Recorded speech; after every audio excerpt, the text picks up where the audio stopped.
শোনো বাজান, তোমার জন্য মেয়ে দেখতে যাচ্ছি, মেয়ের বাড়িতে জাত দিয়ে চাবি যাতে বেশি কিছু চাবা। যেমন মনে করো ছাগল দিয়ে চাইলে গরু চাবার, খাট দিয়ে চাইলে পালঙ্ক চাবা। আচ্ছা আব্বা।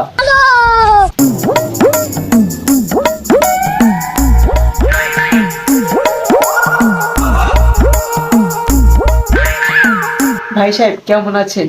জি ভাই, আলহামদুলিল্লাহ ভালো আছি। রাস্তায় আসতে তো কোনো সমস্যা হয়নি ভাই সাহেব? আর আস্তে আস্তে আমাদের কোনো সমস্যা হয় নাই। ভাইজান তাহলে মেয়েটাকে নিয়ে আসেন। ও হ্যাঁ ভাই, আম্মু নাস্তাগুলো নিয়ে আসো।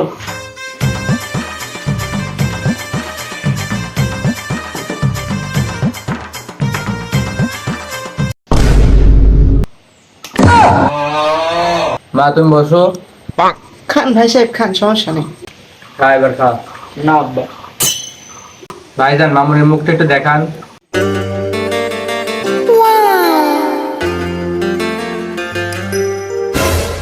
আব্বা মালটা কিন্তু করা। ভাইজান মেয়ে আমাদের পছন্দ হয়েছে। আলহামদুলিল্লাহ, আমারও ছেলে পছন্দ হয়েছে। বাবা তোমার কি ছেলে পছন্দ হয়েছে? তো বাবা যৌতুক হিসাবে আমি তোমার একটা সাইকেল দেব। না না, আমি সাইকেল নেবো না, মোটর সাইকেল দেওয়া লাগবে। না না বাবা, আমার তো অত সামর্থ্য নাই, আমি তোমার এই গরমের মধ্যে একটা ফ্যান দেবনি। না না, ফ্যান দিলে আমার হবে না, এসি দেওয়া লাগবে। না না বাবা, আমি এসএমএস দিতে পারবো না, সর্বোচ্চ তোমার একটা চৌকি দিতে পারি। না না, চোখে মুখে আমি নিতে পারবো না, একটা পালঙ্ক দিতে হবে। না না বাবা, আমি তোমার অত কিছু দিতে পারবো না, সর্বোচ্চ আমার মাইয়াটা তোমার দিতে পারি। না না, আমি মেয়েরও নেবো না, মেয়ের মারেও লাগবে।